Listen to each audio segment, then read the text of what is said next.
Welcome once more to Alpha Found Part 13. I want to begin by putting up the formulas from the last video.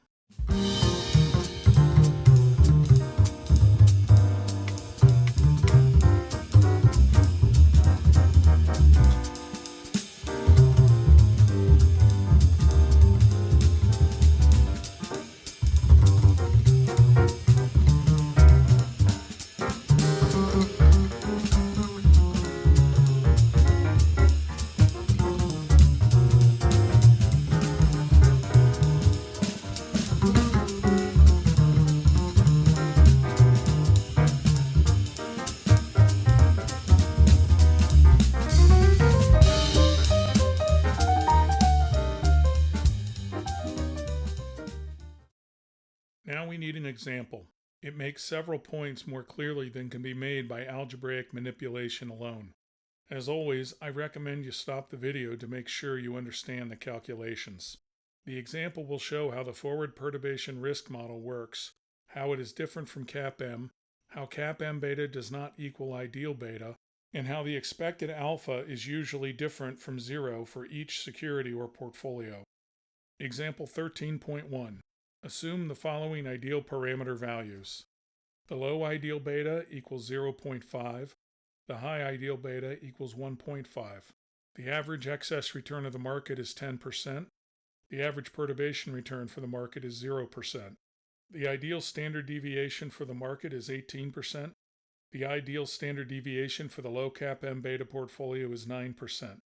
The ideal standard deviation of the high CAPM beta portfolio is 27%.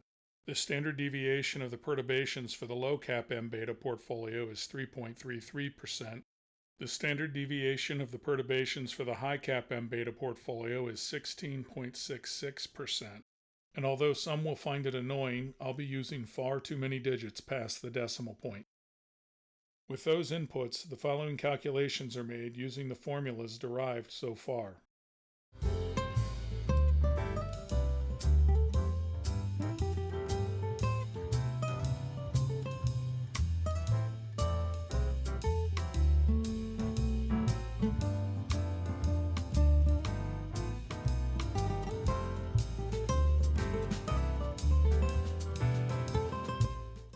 Here is a summary table.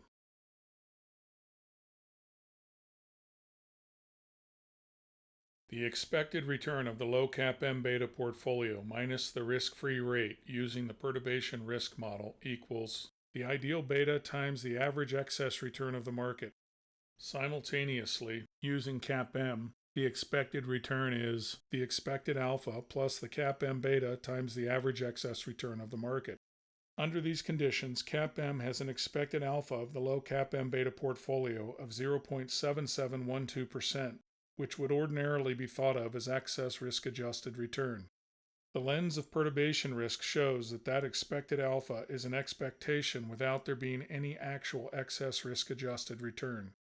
The expected return under both models is the same, but CAPM has an expected alpha interpreted as excess risk-adjusted return, while PRM does not have excess risk-adjusted return, at least not in this example.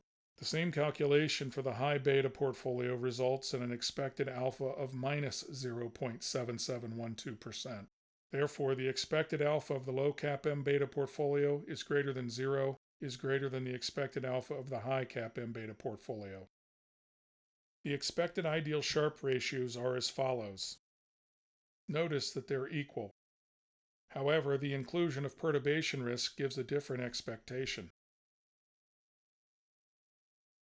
Therefore, in the marketplace, under the conditions given, without any excess return after adjusting for ideal systematic risk, the Sharpe ratios have the following expected relationship.